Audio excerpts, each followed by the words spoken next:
Hello friends, welcome to స్ఫూర్తి వెన్నెల channel. ఈ రోజు నేను మీకు ఇంట్లోనే ఒక స్పెషల్ స్వీట్ ఎలా తయారు చేసుకోవాలో నేను చూపిస్తాను. మనం ఇంట్లోనే చాలా ఈజీగా మనం బేకరీస్ లో లేదా స్వీట్ షాప్స్ లో తెచ్చుకునే స్వీట్స్ కూడా మనం చక్కగా తయారు చేసుకోవచ్చు. ఇది ఒక రాజస్థానీ స్టైల్ స్వీట్ అన్నమాట. మాల్కోవా అని మనం ఇంట్లో చాలా ఈజీగా చేసుకోవచ్చు, చాలా ఇన్స్టెంట్ గా కూడా చేసుకోవచ్చు.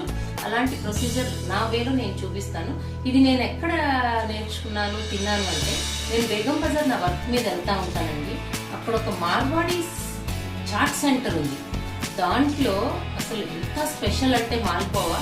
నేను వెళ్ళినప్పుడు మాత్రం డెఫినెట్లీ తింటాను. నాతో ఎవరినన్నా తీసుకెళ్ళినా కూడా షాపింగ్ కి, వాళ్ళకు మాత్రం ఆ మాల్కోవా తినిపించకుండా మాత్రం ఉండనండి. అంత టేస్టీగా ఉంటుంది, చాలా బాగుంటుంది. అక్కడ నేను మెల్లిగా వెళ్ళినప్పుడల్లా భయ్యా భయ్యా కేసే బనాతే అని నేను అడిగేదాన్ని.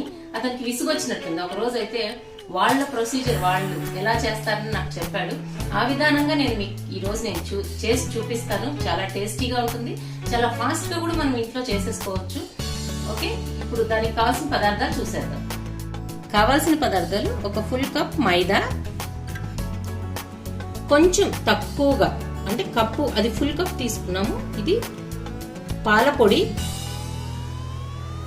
పాలు 1 కప్, బాదం పిస్తా పప్పులు, యాలకుల పొడి, పంచదార, నీళ్లు. ఇప్పుడు ఈ మాల్కోవా ఈజీగా ఇన్స్టెంట్ గా మనం ఇంట్లో ఉన్న పదార్థాలతో ఎలా తయారు చేసుకోవాలి టేస్టీగా నేను చూపించేస్తాను. ప్రొసీజర్ లోకి వెళ్ళిపోదాం. చూసేద్దాం.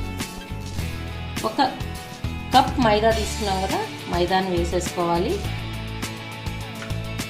తర్వాత పాల పౌడర్ కొంచెం తక్కువగా, ఫుల్ కప్కి కొంచెం తక్కువగా పాల పౌడర్ తీసుకున్నానండి. మిల్క్ పౌడర్ తీసుకున్నాను.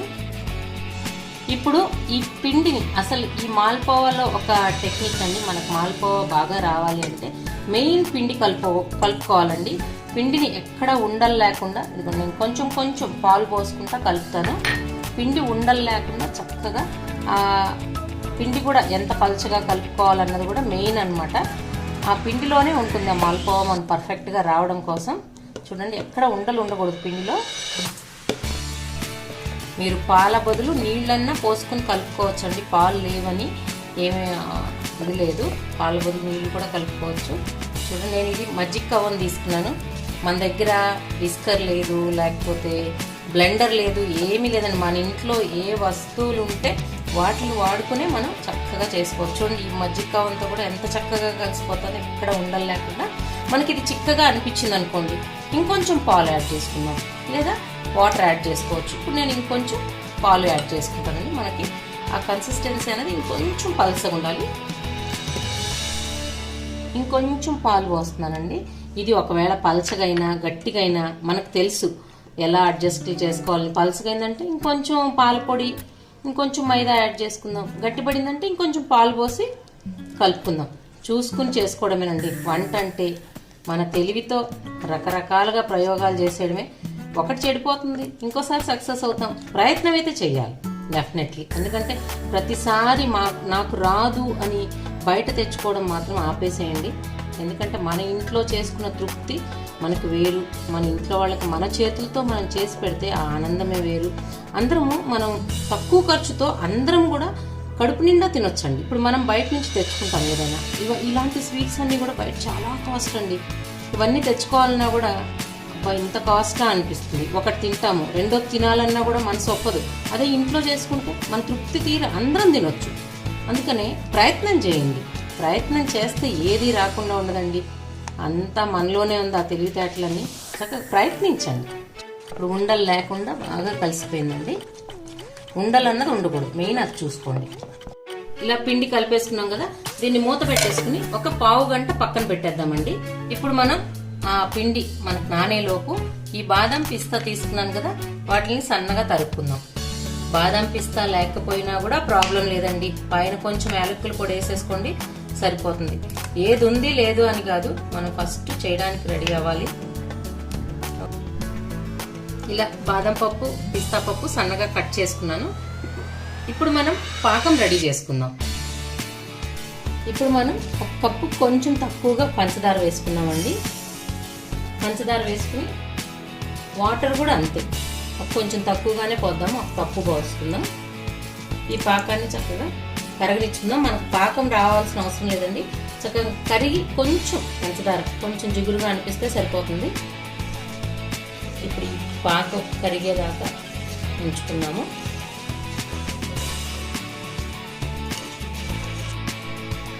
చూడండి, పాకం మొత్తం పంచదార కరిగిపోయింది.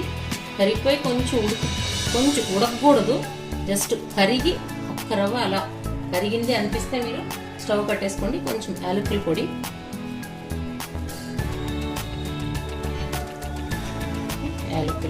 ఇప్పుడు స్టవ్ ఆఫ్ చేసేసుకున్నాము. ఫ్రై చేసుకోవడం కోసం కొంచెం ఇలా వెడల్పాటి ప్యాన్ పెట్టుకోండి. మనకు నూనె ఎక్కువ పట్టదు, లోతుది మూకుళ్ళు అలా వేయించకండి. ఇలా ప్యాన్ పెట్టుకుంటే మనకి మాల్పూవాస్ ఫ్రై అవడానికి ఇలా ఖాళీగా కావాలి.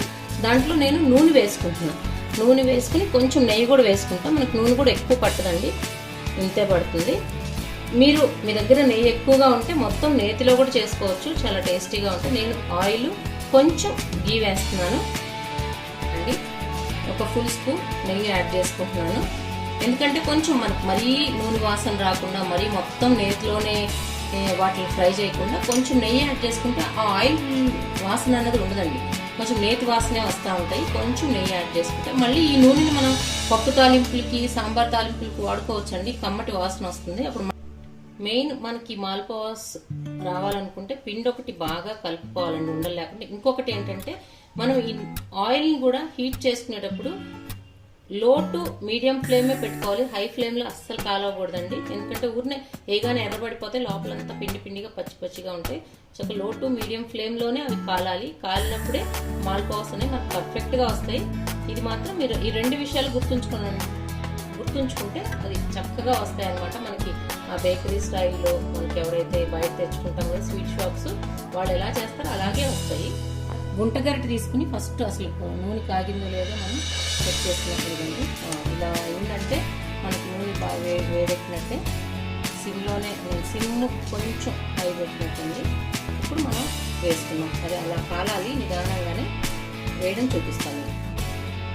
చూడండి, ఈ గరిటెతో తీసుకుని మీరు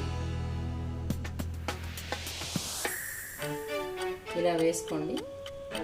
అదంతకదే స్ప్రెడ్ అయిపోతుంది. మనం ఏం అనవసరం లేదు, అదంతకదే స్ప్రెడ్ అయిపోతుంది.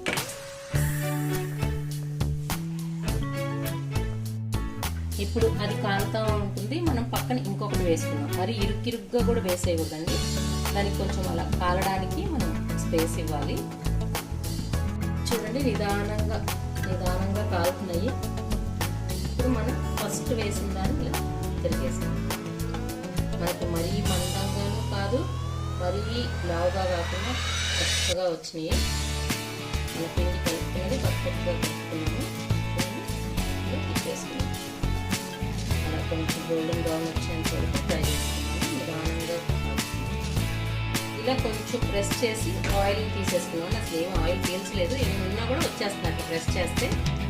ఇప్పుడు మనం వీటిని పాకంలో వేసుకున్నామండి.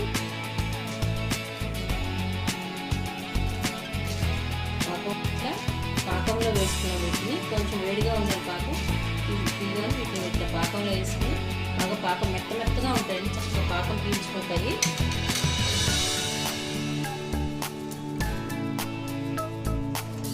చూడండి, ఇవి ఇట్లా పాకాన్ని పీల్చేసుకున్నాయి. ఇప్పుడు తీసి మనం ప్లేట్లో పెట్టుకున్నాము. కొంచెం ఇలా యాలకుల పొడిని పైన వేసుకున్నాము. ఇలా వేసుకుని దానిపైన మనం బాదం, పిస్తా వేసుకుని చేసుకున్నాము.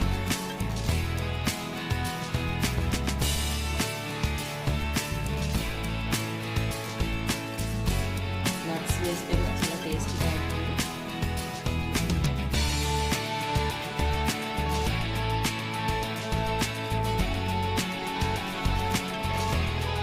చూసారా, మాల్పూవా మన ఇంట్లోనే ఇన్స్టాంట్గా రెడీ అయిపోయింది. చాలా ఈజీ రెసిపీ అండి. ఈ రెసిపీ మీకు నచ్చినట్లయితే స్ఫూర్తి వెన్నెల ఛానల్ లైక్ చేయండి, సబ్స్క్రైబ్ చేయండి, షేర్ చేయండి, బెల్ ఐకాన్ ప్రెస్ చేయండి నా ఫర్దర్ నోటిఫికేషన్స్ కోసం. Thank you friends.